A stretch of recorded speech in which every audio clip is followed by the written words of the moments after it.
And we are live.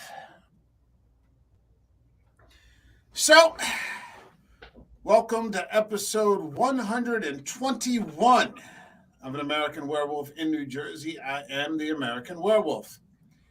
In the house tonight, we've got the Radical One out there on the left coast in his concrete bunker, trying to ride out this fucking recession and inflation fucking fest. And we've also got Gosh Billa 2, Electric Boogaloo, where he's got his Jordan 1s on. So, good to have you fellas back in the show. Thanks for stopping by. No problem. You know, Bill was here for episode 2, and Rod, I was checking the other day, you were here for episode 8. So you guys have been here from like the get-go, and it's weird that this show has, like Rod got me to watch Get like Jordan Peele. Like at the beginning of the movie, Rod was like, let's do Get Out. And I'm like, man, I don't know if I want to fucking watch it. It turned out to be a really good fucking movie. You got against Jordan Peele, man. I've been trying to get you to see that other one you said you rejected the other day. Us, yes. I think I don't know. It's good, man. I have a like I said, Bill likes us. Here's the thing. I have, and I've talked about this before, I have a gut feeling about things now at this point where 90% of the time it turns out to be correct. Where I say, you know, I'll just look at something and I'll say I will or won't like it. And, you know, 90% of the time that turns out to be correct. With Rod, at least on this one occasion, that turned out not to be the case. And Candyman. You like Candyman, didn't you? I said I wanted to watch Candyman. I said I didn't want to watch the new one first. I wanted to check Tony Todd and the Clive Barker version and then go from there. But who knows? Maybe I'll get to Us at some point. I am looking forward to Nope, which I'm actually going to go to the theaters to see his new one because it looks like some sort of alien movie, and it looks like a big science fiction, and it looks like there's going to be some special effects. So, yeah, I'm always down with that. Cool. This time, however, we're here for, I think, the 5th Godzilla movie in the MonsterVerse. We've done the original. We did 2014. We did Shin. We did Kong Skull Island, and it's been the two of you for one or the other. And yeah, if you're ready to go, I guess we simply should, shall we? Why not? Let's go. Boogie woogie.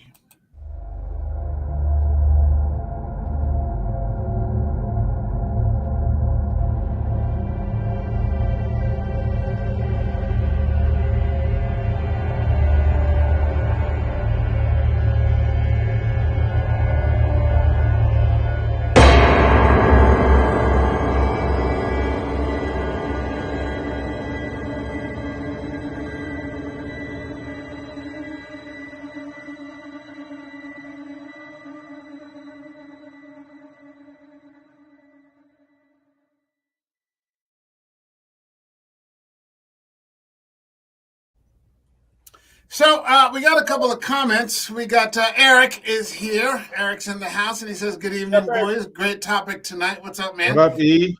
And he says, congratulations on cracking 200 subscribers. That's right. I ended up cracking 200 today. That was pretty cool to think that maybe 200 people for sympathy or for whatever reason might consider subbing to this channel and stopping in every now and again to listen to his show. So that's always cool. Let's see. This movie, when we talked about 2014, Rod, one of your complaints about the movie, although we both enjoyed it, was that there wasn't enough Godzilla. You were like, I don't want to see it on the TV. I don't want to see it like, you know, someone's flashing, you know, like see a leg, you know. And you're like, no, fuck that. You know, I want to see like a Mike Tyson fight, you know, lefts and rights. He wants to see Tyson versus Holyfield, you know, 15 rounds, which is a valid point. We got that finally. By the time we got to this movie, I thought we got to more of that.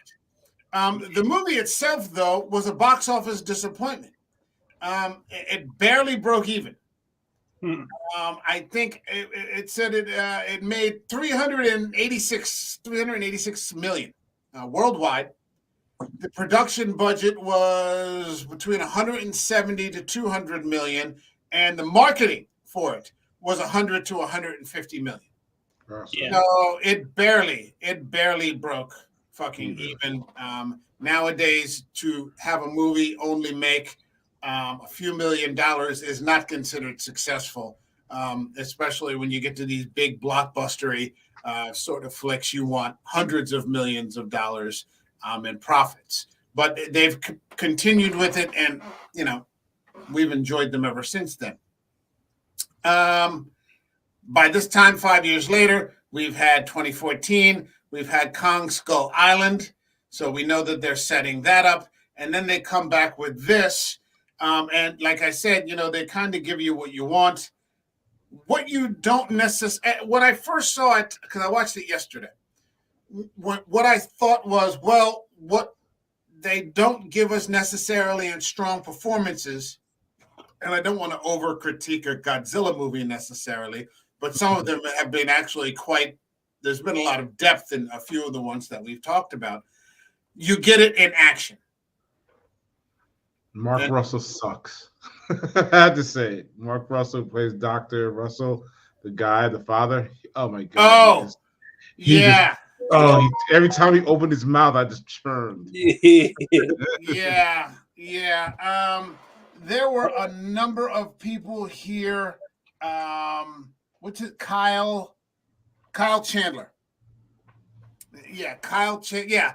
A lot of the performances really weren't terribly good. Yeah. Bill, go ahead. I'm agreeing with you. He sucks, and I don't know why they jettisoned Wanda and that whole line coming from the first movie to start a whole new cast of lesser thans. It seemed like all the characters you would expect one or two of the characters to be the sort of expositors. They're just there just to say obvious shit to move the plot along. I can accept that. But in this one, every single one of them does the same thing, and they're all sort of watered down versions of people you wish were there. For example, the wacky scientist with the glasses who always seems to have a one-liner.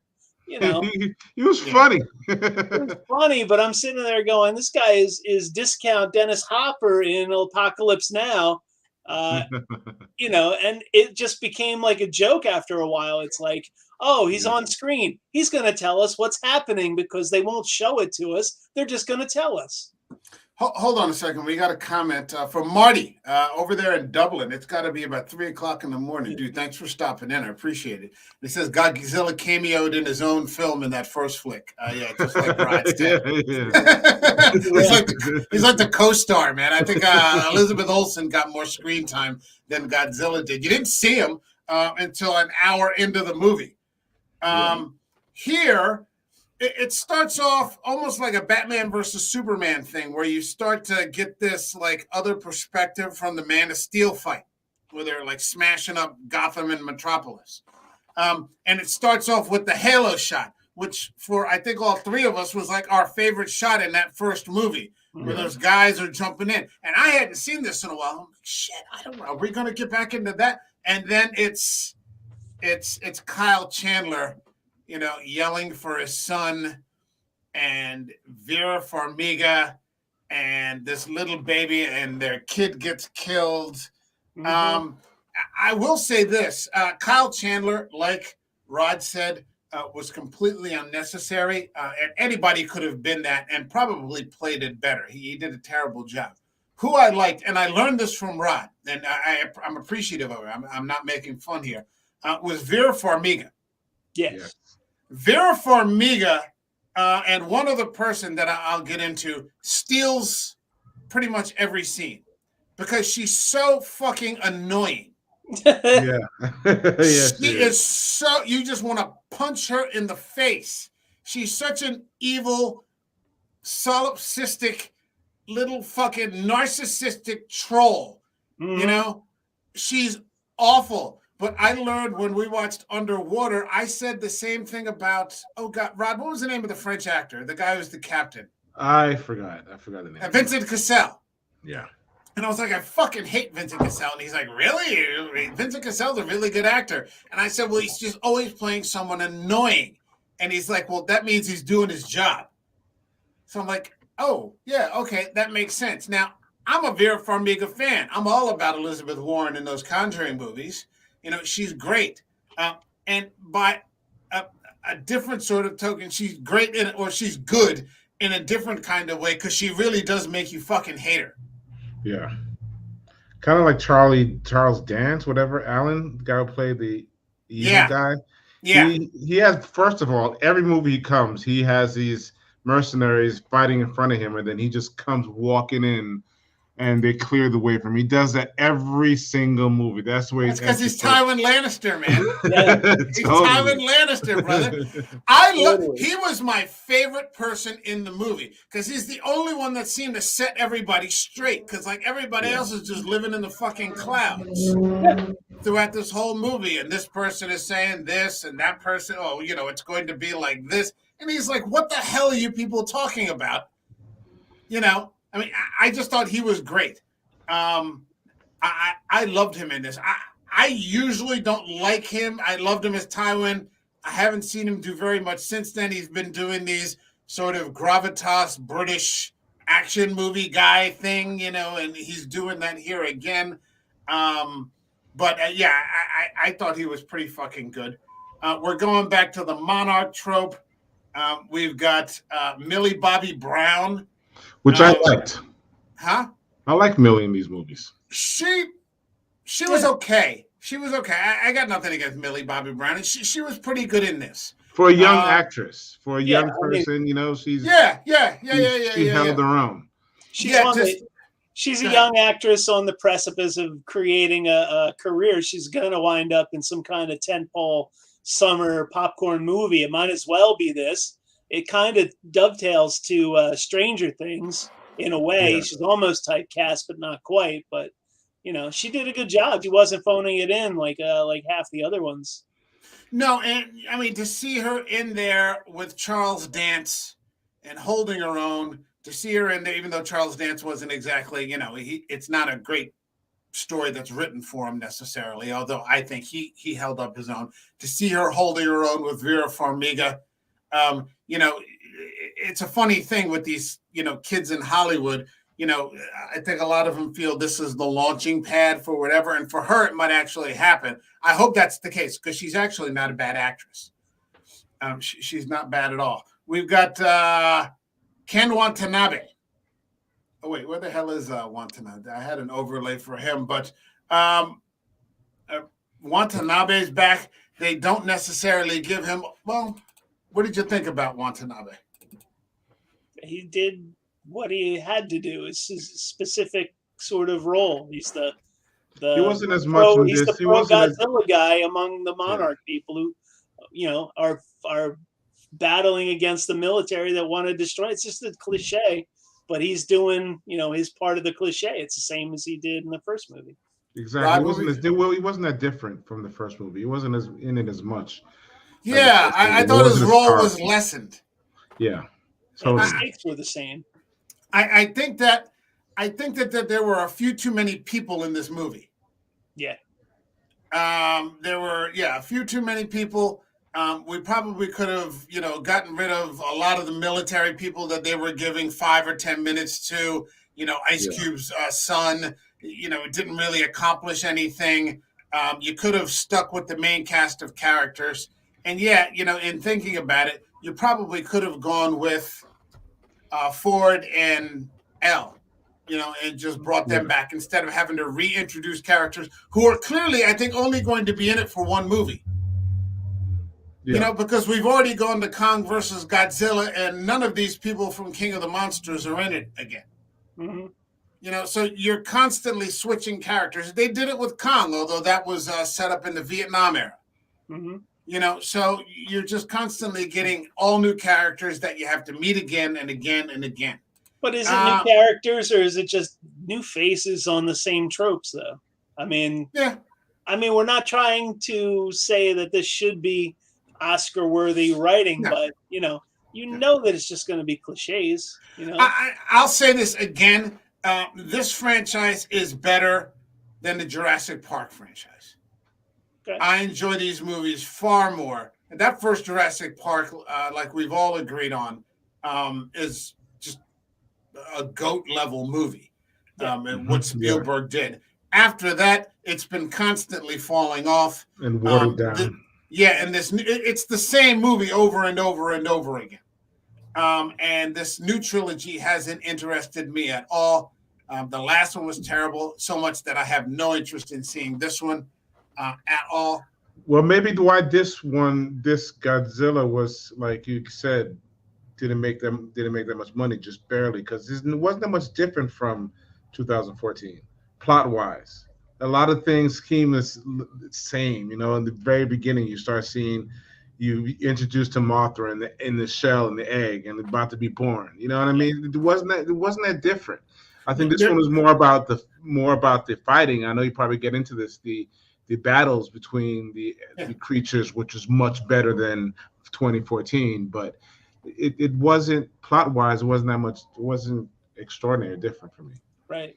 Every one of the Godzilla series has that sort of all monsters attack kind of moment, and that's what this movie is. They just shoehorned every monster they could think of into this one. I think it would have been a lot better if they had done the beats for Mothra, or just done Monster Zero and waited for a movie or two before they did the all monsters attack thing. Because I think people were super excited to see Mothra. They were teasing it in the 2014 at the ending of the 2014 movie. Visually, there were a couple of scenes where they're teasing Mothra is coming, and everyone was excited. And instead, Mothra is like a third-tier character below Monster Zero. It's just there to show up and fight Rodan, which was cool. It looked great, but there were no stakes to it. It was just here's another monster. Yeah, I think it was Legendary. One of the things that they said was mandatory was that you had to throw all these monsters into it. So that they put the production company put that position, put that situation on the writers, where they had to try to do everything, and as a result, it got a little, it was a little frenetic and hard to get your head around. Eric says Vera was great as Mrs. Bates in the TV show Bates Motel.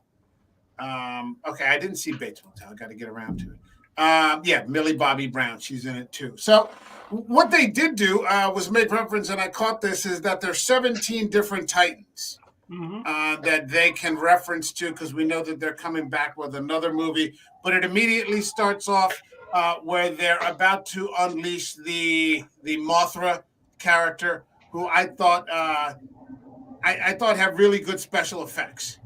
Yes. There was an interesting creation. This one's after Mothra's cocooned. Right. Yeah. So I just got the overlay, so you see what the final project looks like. But I thought it was really good CGI.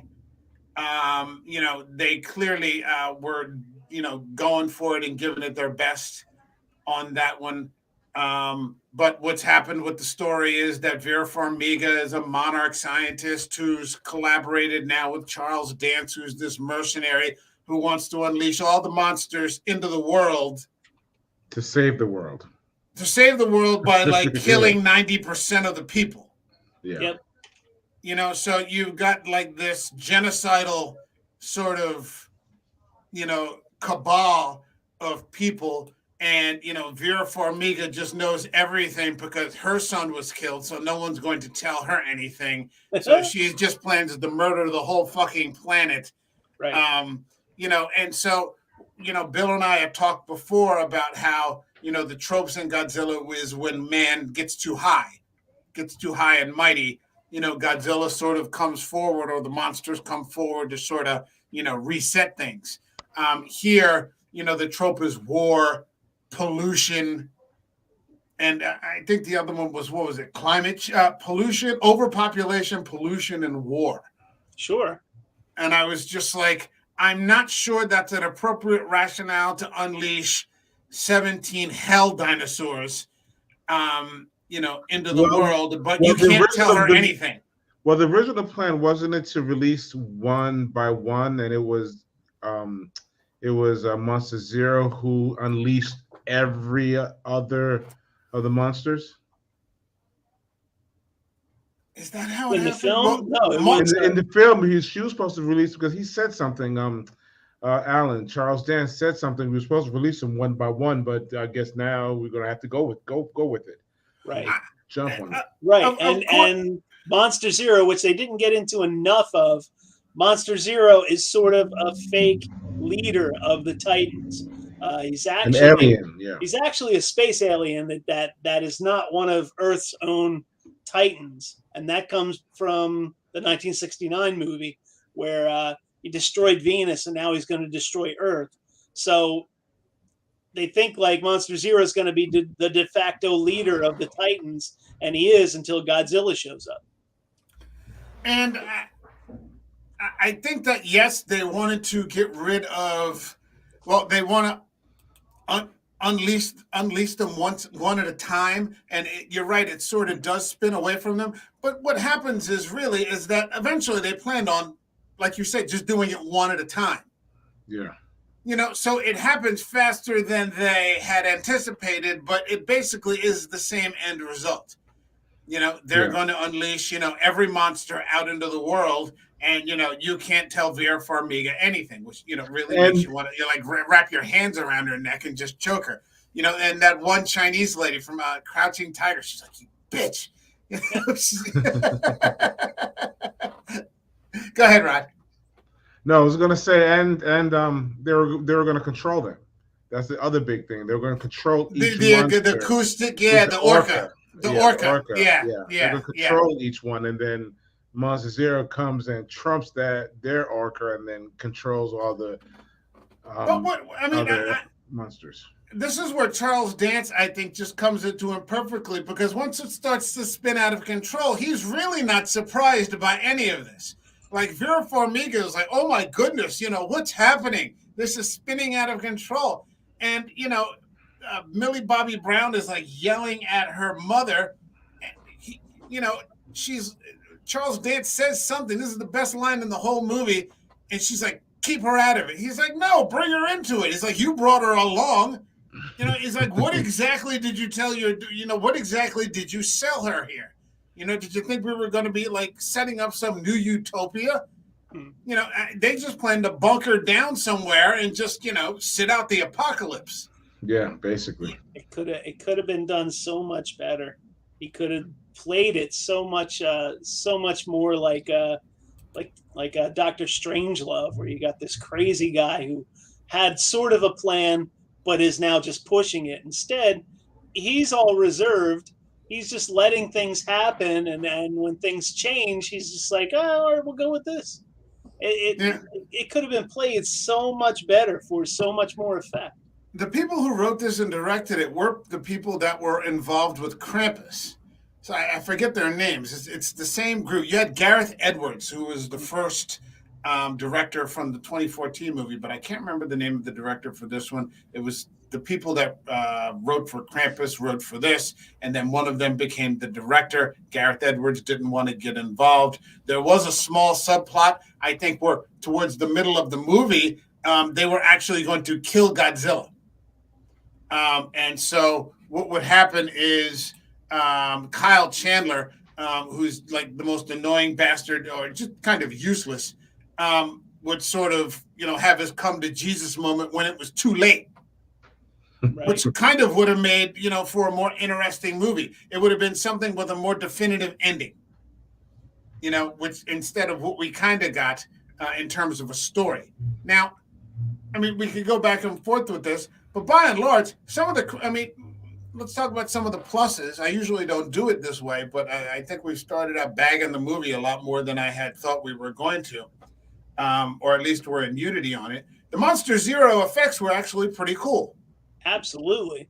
Yeah. That first Godzilla Monster Zero fight I loved it. Yeah. On the ice. And Antarctica out there. Yeah. These effects, the CGI of it, everything was like, okay, on point. Yeah. That's what made the movie for me. This all of these CGIs and these monsters, the way they introduced them and they showed them, it made this movie as opposed to 14, where it was all about the plot. Yeah. Yeah, I mean, it was great to see on the big screen all these monsters and all the humans trying to fight them, all the fight scenes, all the jet fighters and the helicopters and the cool vehicles. If I was 8 years old, that would be it. This would be my favorite movie ever. We're bagging on the plot because it's just so paper thin, but the plot's there only to advance the fact that you got Monster Zero, this 3-headed dragon that looks badass. And it beats up Godzilla, and then Godzilla comes back and beats him up. That's what you want to see. And one of the things that has always annoyed me about Jurassic Park, nobody ever shoots the dinosaurs. Like, where's the army? Tried, but one guy. There was one guy with a shotgun, and he gets fucking ambushed. Right. By the Velociraptor. But like, where's the army?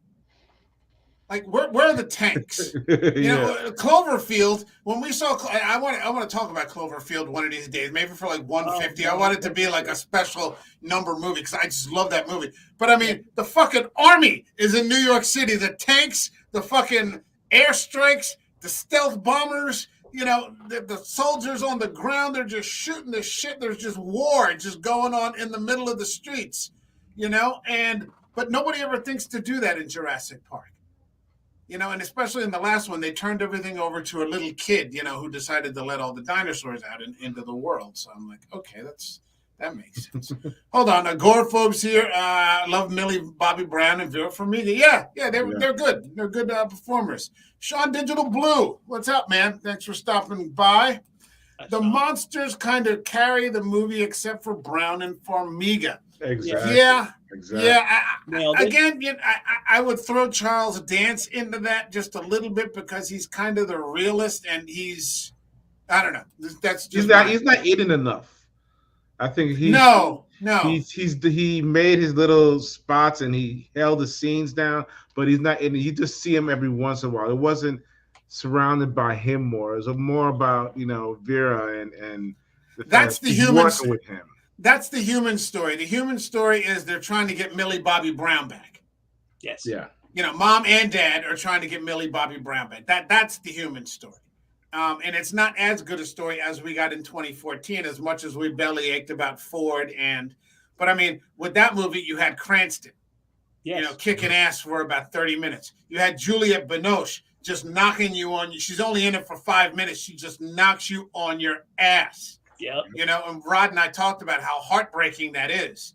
The stakes were real in that movie. Yeah. You could feel what was at stake.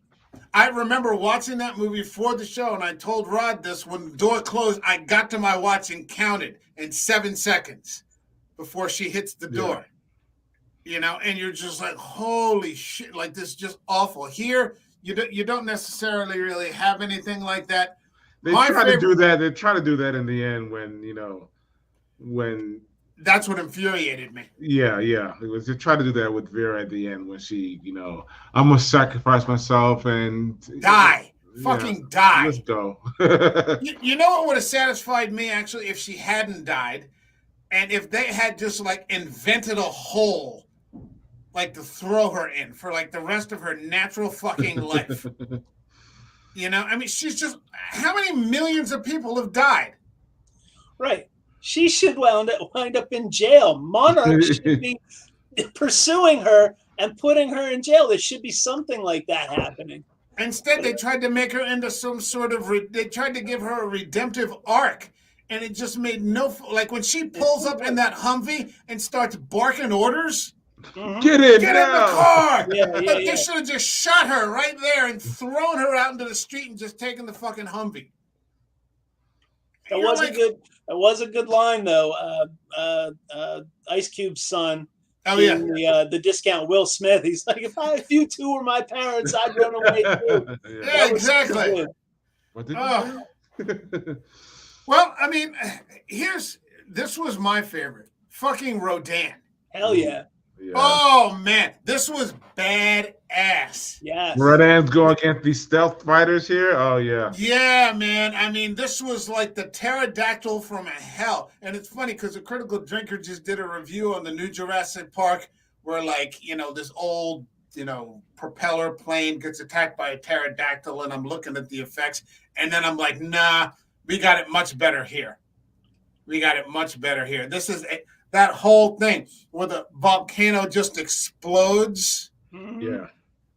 And you just know all those people in Mexico are going to die. Yep. The fire demon Rodan is just badass, man. I love that shot where you see Rodan there, and then you see the cross on Oh, yeah. on the side. That shot was a brilliant shot. It's like, Yeah. okay, all right, yeah. Yeah. With that one pilot ejects and Rodan fucking eats him. Yeah, right into his mouth. That was cracking up. Holy shit. This is the redemption of the cheesy effects from the original Rodan. That when you're 8 are okay, you get a little Yeah. older and you watch it and you go, this isn't so great. Yeah. Man, that was just super awesome. A buddy of mine, he lives across the street. He said he tried to show his kids the old Ultraman videos that are on YouTube, and he said he hadn't watched them in decades. He's like, it's fucking unwatchable. He's like, you just can't do it. They're fucking awful. But here, you're given a chance to, see some real fucking kaijus. Right up there with the first movie, and maybe even a little better. Yeah. Or better than what they did in Skull Island. You and I talked about that, Bill, how the final monster in Skull Island is really kind of a disappointing. Wasn't so great. There's all these monsters in this one that I want to see more of, especially the giant woolly mammoth that's ravaging like Moscow.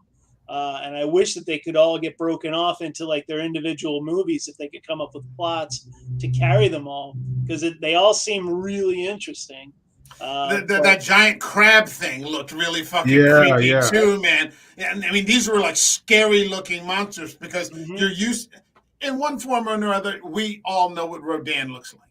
Okay, so the modern Rodan looks way better than the one from 50 years ago. We know what Ghidorah looks like. We know what Mothra looks like. And they're all badass. They did a great job with the special effects on the CGIs on these monsters. This is what makes the movie enjoyable. All those movies have their own, all those creatures have their own individual movies too. Yes. You could have had a much, like I think Bill was saying, you could have had a much better movie if you had just focused on one monster. Like I thought Mothra didn't get enough time. Right. They could have told the story with just Mothra, and they're waiting, and that's the tension builder, is you're waiting for Mothra to hatch to help Godzilla against King Ghidorah. That would have been perfect. You follow the beats of the original. But instead, it's all like these little snippets, like homages, like the Japanese scientist. Yeah, she's a twin. Okay, but we want to see the real miniature twins singing. I know. Oh, yeah. I wanted that. I was hoping they would bring back those little miniature twins, I was hoping they'd bring them back and them singing and calming Mothra down. And the one girl says she's third generation monarch, right? She's like a descendant. She shows the photo. Is that what you were talking about? Yes. Mm-hmm. Yeah. Oh, yeah. So that's apparently like her mom and her friend or whatever, or her twin sister. And you see pictures of them when they're younger for some reason, and they kind of look like the twins from the original Mothra. And you're sitting there going, wow, what a ripoff. I want to see them. So, Serizawa essentially sacrifices himself. Now, they also go into the oxygen destroyer. And Bill, you'll remember this from the first movie. That's how they killed the first Godzilla in the first movie. They dropped the oxygen destroyer in the water, and it sort of has like a corrosive effect.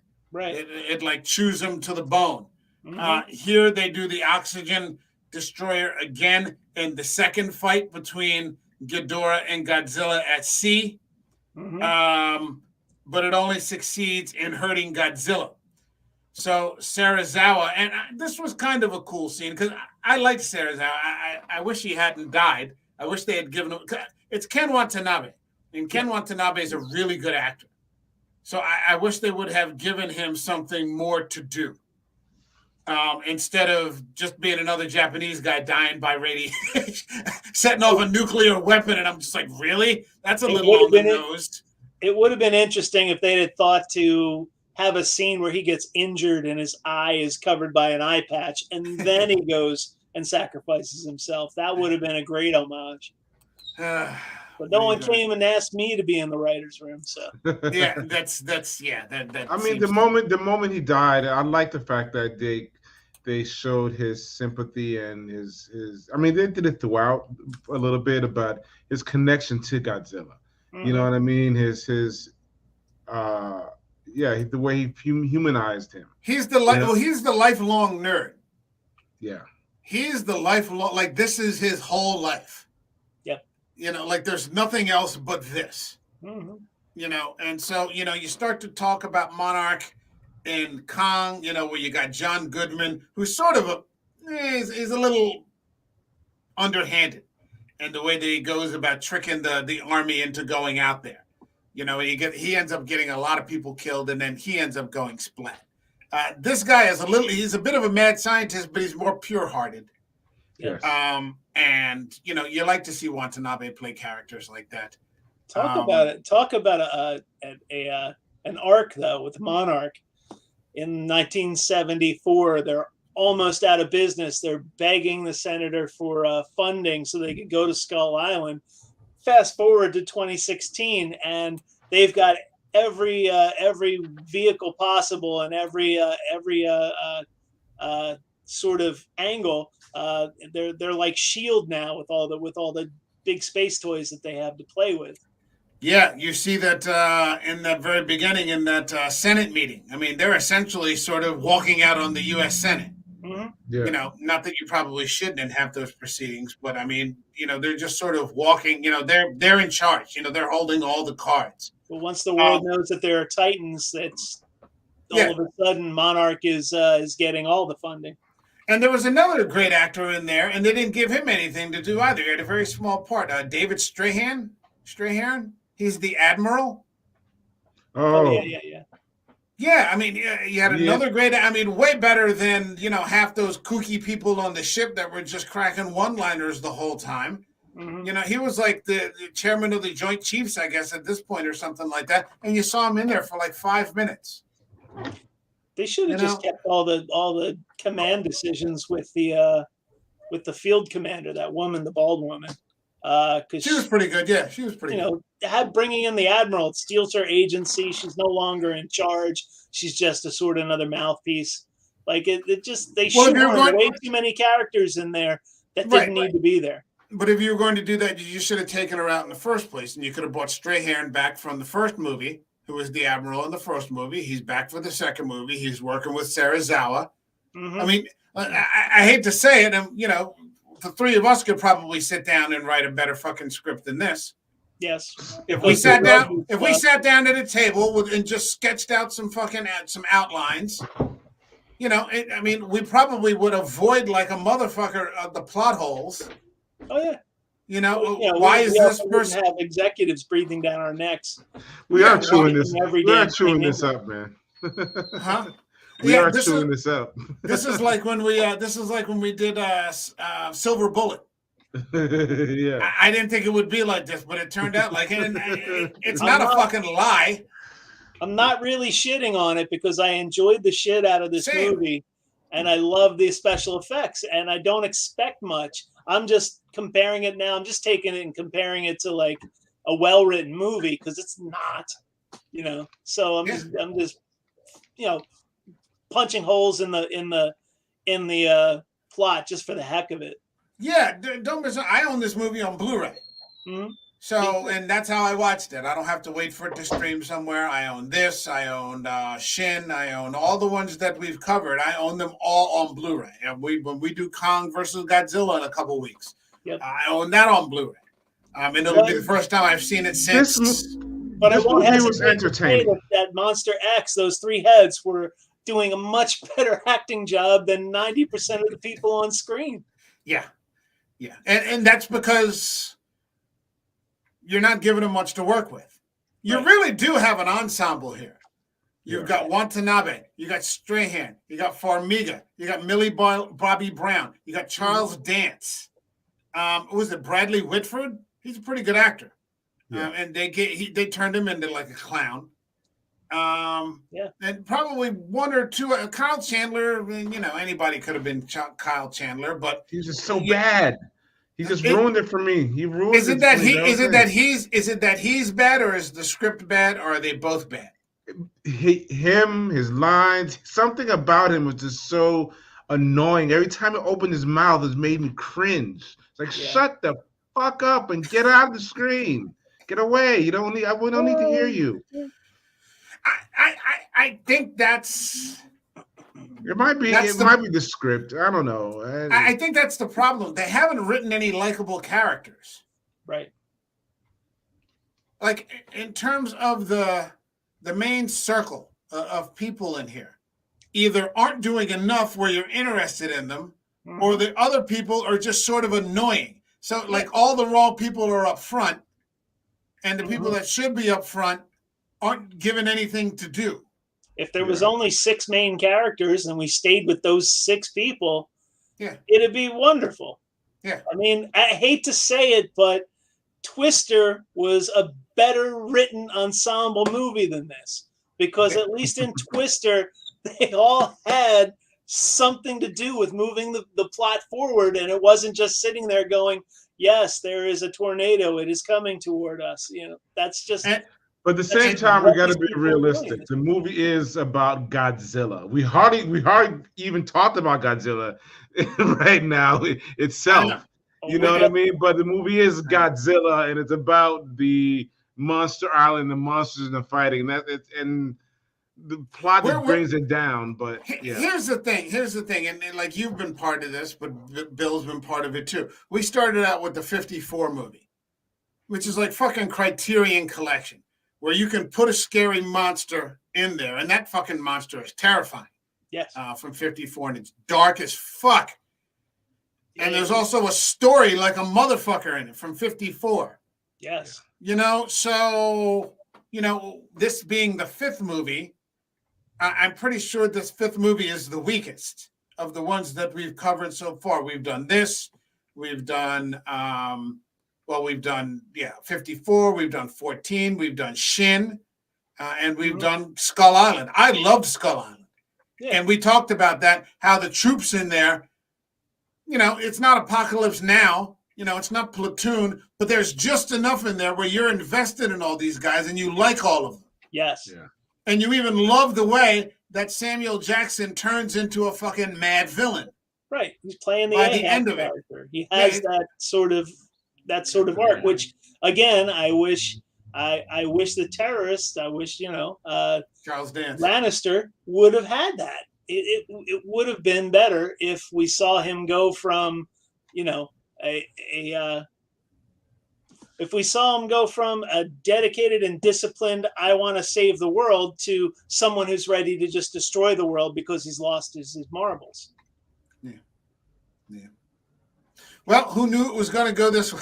But let's get back to the best part, like Rod said.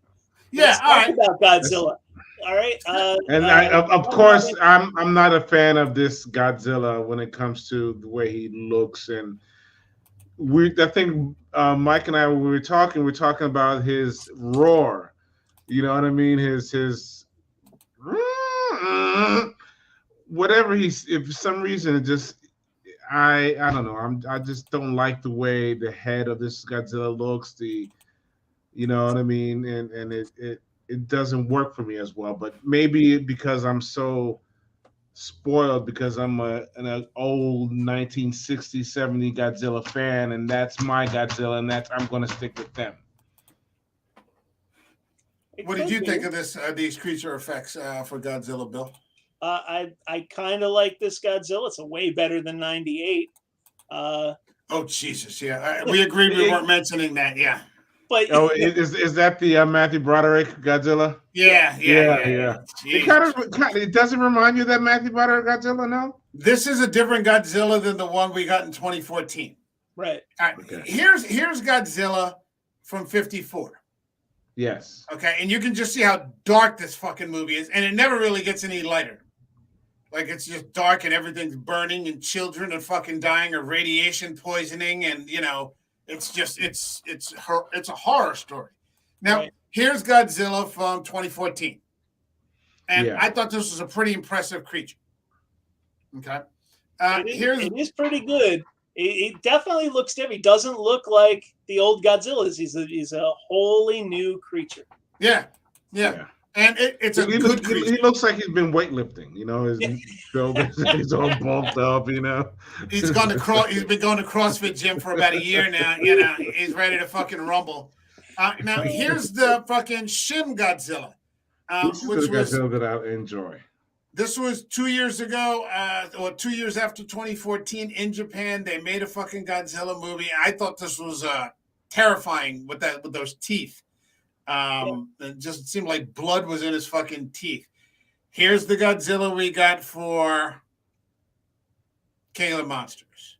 Well, let's just say, man, that the Godzilla at the end of this movie, when Red Godzilla, red veins, and I have to give it to Red Godzilla was badass. I wrote that down. Red Godzilla was badass. Yeah, I thought that it was like because Watanabe kills himself to detonate the bomb and revitalize Godzilla with some nuclear energy, and Godzilla comes out of there and he's so fucking gassed up. He's like Arnold Schwarzenegger in the 70s. Before he even got into the 80s when he was doing those movies and he really couldn't even speak English at all.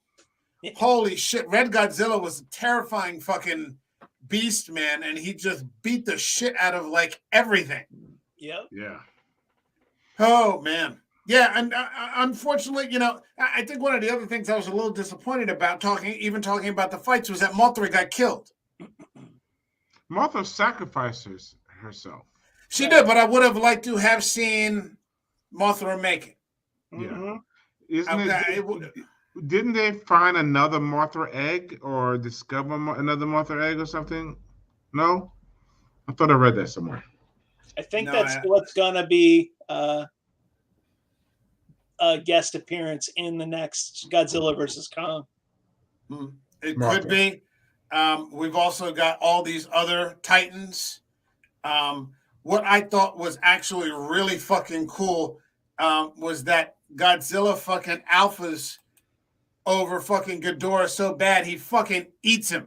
Yes. He fucking eats him. Yes. And I was that brought me back to the old Hannibal series with Mads Mikkelsen where they were talking about how cannibalism is an act of dominance.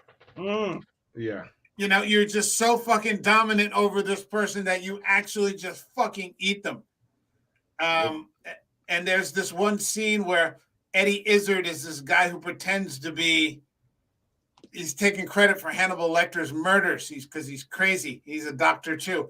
And Lecter fucking kidnaps him and anesthetizes him and fucking saws off his own leg and makes him fucking eat it.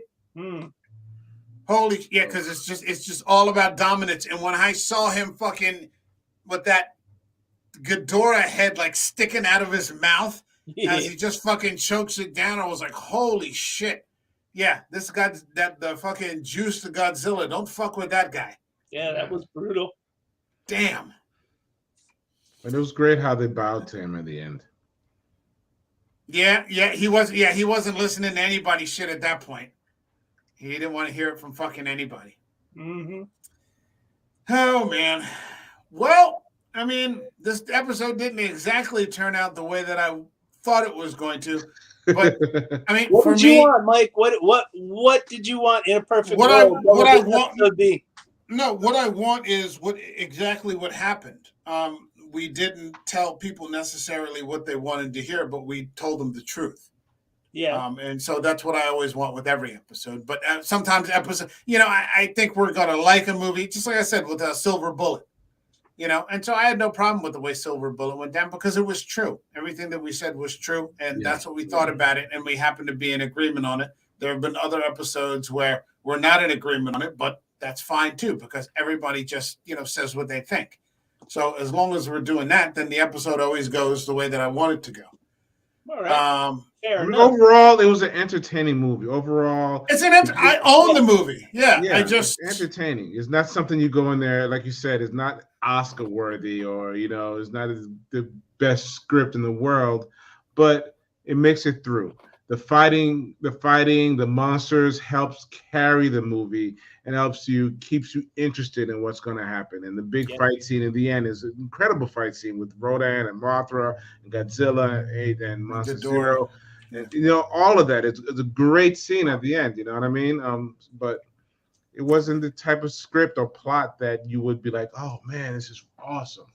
Yeah, I think that made the little 9-year-old inside of me super happy. But the cranky 50-year-old is like, eh. I think that the best word to use to describe this movie is a word that Eric uses a lot. It's fun. Yeah. It's a fun movie. The story is not as good as some of the others, and obviously there have been a lot of Godzilla movies with great plots.